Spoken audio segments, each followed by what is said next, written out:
အားလုံးပဲမင်္ဂလာပါ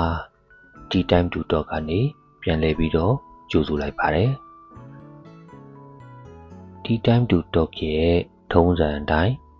coffee ခွက်ဖြစ်ဖြစ်လက်ဖက်ရည်ခွက်ဖြစ်ဖြစ်ဖြောပြီးကြပြီလားကျွန်တော်ကဒီနေ့လေ coffee ပဲတောက်ပြီးတော့စကားပြောကြမှာပေါ့ဒီနေ့ပြောချင်တဲ့ခေါင်းစဉ်ကနည်းနည်းလေးတော့သဘောထားကွဲလွဲမှုလေးတွေရှိမယ်လို့ကျွန်တော်ထင်တယ်ဘာကောင်းစဉ်လဲဆိုတော့မွေးမလာတင်တဲ့သူတွေအကြောင်း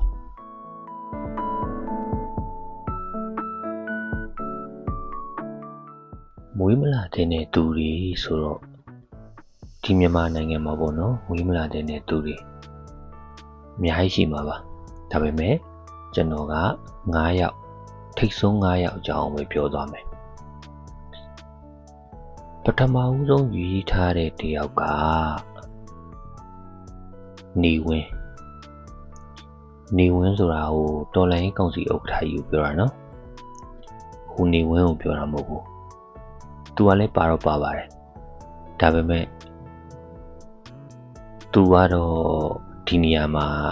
ပေါင်မဝင်တဲ့ကောင်မလို့မပြောတော့ဘူးဘာဖြစ်လို့မွေးမလာတင်လဲလို့ရှင်းပြောရရင်တောက်ကျင်မကောင်းလို့ပေါ့လက်ရှိကျွန်တော်တို့ခံစားနေရတဲ့အခြေအနေတွေကဒီလူသားမရှိခဲ့ဘူးဆိုရင်ဖြစ်လာမယ်လို့ကျွန်တော်ကတော့မထင်ဘူးစဉ်းစားကြည့်ဗျာဒီလူသားရဲဘော်3ချိန်ထဲကိုစမပါသွားဘူးဆိုရင်သူဒီစစ်တပ်ကြီးတွေကိုရောက်မှာမဟုတ်ဘူးနောက်ပြီးတော့ဒီလူရဲ့အကြောင်းကြည့်နာမည်ပြည့်ရှိတယ်ကိုစာတီကိုတော့မှပဲကိုဖေနီယာဖြစ်ပါတယ်ဆိုပြီးတော့ဒီကြဖော်ပြထားတဲ့မှတ်တမ်းမှတ်ရမရှိဘူးနောက်ပြီးသူ့ကိုသူတော်မှပဲဘာလူမျိုးပါဆိုတာတိချာဖော်ပြထားနိုင်ခြင်းမရှိဘူးသူ့ရဲ့အကြောင်းတွေကိုပြန်တွေးကြည့်လိုက်ပြန်ပြီးတော့ဖတ်ကြည့်လိုက်ပြန်ပြီးတော့စုံစမ်းကြည့်လိုက်ကောင်းပါတယ်ဆိုတဲ့လောက်ရက်ကိုလုတ်ခဲ့တာတကယ့်တည်းလေးမယားများတယ်မယားများတာအပြင်မှာသူတစ်ပါးမရတော့မှပဲအတင်းကျပ်ဖုံးတယ်မယားလူချင်းလို့လင်းကိုတတ်ဖို့တော့လုပ်တယ်အလိုရမကြီးတယ်ဒီလူတယောက်ကနိုင်ငံမှာခေါင်းဆောင်ဖြစ်သွားတယ်စနစ်ကြီးတစ်ခုလုံးဆိုတာတဲ့နိုင်ငံကြီးတစ်ခုလုံးကိုစောက်ထိုးမှုမျိုးဖြစ်အောင်လုပ်ခဲ့တယ်အဲ့တော့ကျွန်တော်ကတော့ဒီလူကိုပထမဆုံးဝေးမလာတဲ့လူလို့ကျွန်တော်ကတော့သတ်မှတ်ချင်တယ်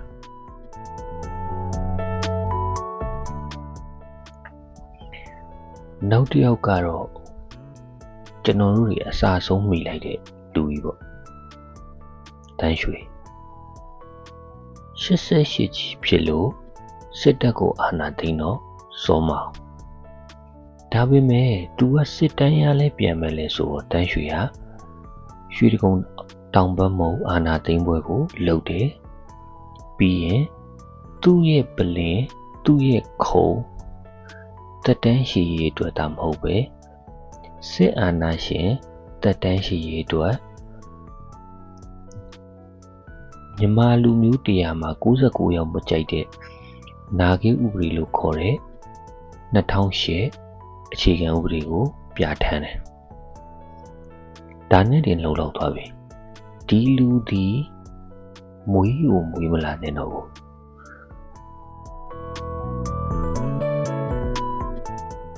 ကဲနောက်တတိယမြောက်ပေါ့ဘယ်လိုထင်လဲခင်ဗျားတို့ထင်တာတွေမှန်ပါပါကျပုခင်ဗျားတို့အခုပဲကြည့်မြန်မာနိုင်ငံမှာပြဿနာပေါင်း16000ဖြစ်တယ်အချင်းချင်းတွေတိုက်ရတယ်မျိုးစုံအဆင်မပြေမှုတွေ မြန်မာလူနာမည်တက်လိုက်တာနဲ့ဘယ်နေရာမှာပဲနေနေဘယ်ကဘာမှာပဲနေနေဖြစ်နိုင်လို့အင်္ဂါကျူပေါ်သွားနေရင်တော့မှာပဲ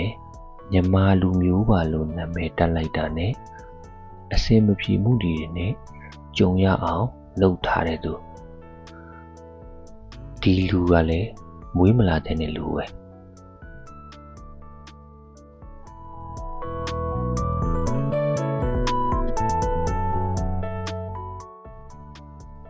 ကဲစရုပ်ထားမြောက်တရားဒီနေရာမှာတော့ခမားတို့တွေကျုပ်ကိုဆဲရင်လဲဆဲလိမ့်မယ်။ဘာဖြစ်လို့လဲဆိုတော့ကျွန်တော်ကတော့ဒီမွေးမလာတဲ့လူမွေးမလာတဲ့ဘူးဆိုတာဒီမြန်မာပြည်မှာမွေးမလာတဲ့နာပေါ့နော်ဒီလူကတော့သူကတော့ဗိုလ်ချုပ်အောင်ဆန်းကမြန်မာပြည်မှာမွေးမလာခဲ့ဘူးဆိုရင်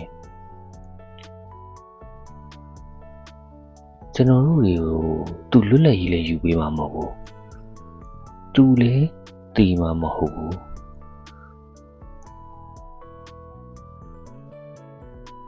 ဒေါ်အောင်ဆန်းစုကြည်လည်းအခုလိုမျိုးအချုပ်ခံနေရမှာမဟုတ်ဘူးသူကကြတော့မြန်မာပြည်မှာမွေးမလာတဲ့ဘူးဆိုတာကမြန်မာပြည်နဲ့သူနဲ့မတန်လို့သူကမြန်မာပြည်အတွက်ကိုမတန်တာ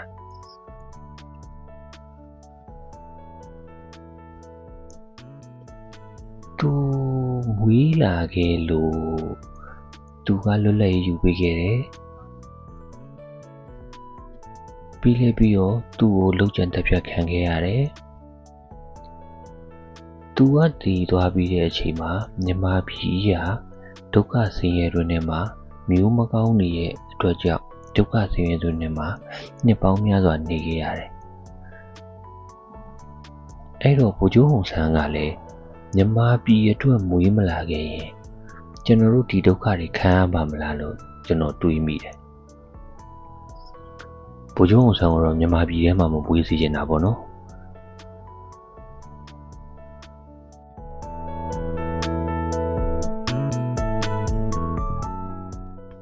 ကဲနောက်ဆုံးတစ်ယောက်ကိုရောခင်ဗျားတို့ဘယ်လိုလို့မြင်လဲဒီနေရာမှာတော့ခင်ဗျားတို့နဲ့ကျွန်တော်နဲ့အတူချင်းကွဲလွဲလိမ့်မယ်တော်တော်ကြီးကိုကွဲလွဲမှာခင်ဗျားတို့မထင်ထားတဲ့သူဖြစ်မှာနောက်ဆုံးတစ်ယောက်မြန်မာပြည်တွင်းမှာမွေးမလာတဲ့လူကတော့ကိုယ်တိုင်ပဲအမှန်ပဲကျွန်တော်တို့တွေကမြန်မာပြည်ထဲမှာမွေးမလာတဲ့နာ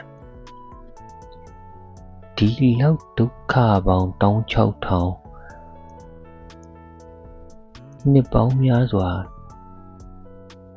အရာနောက်ကျနေတဲ့နိုင်ငံကြီးမှာ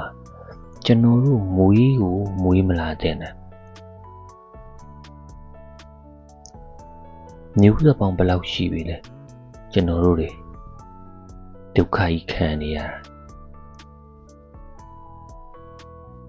နောက်ဆုံးတစ်ယောက်ကတော့ကိုပဲကဲခင်ဗျားတို့တွေရော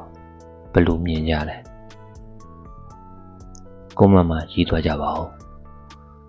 ဆဲမယ်ဆိုလဲဆဲသွားကြပါဗျာ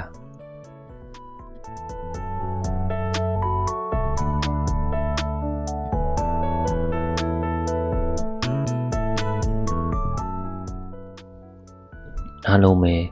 စိတ်ကျန်းမာခြင်းကိုယ်ဤချမ်းသာခြင်းနဲ့ပြည့်စုံကြပါစေအန်ဒီရဲ့အမျိုးမျိုးမှကင်းဝေးကြပါစေ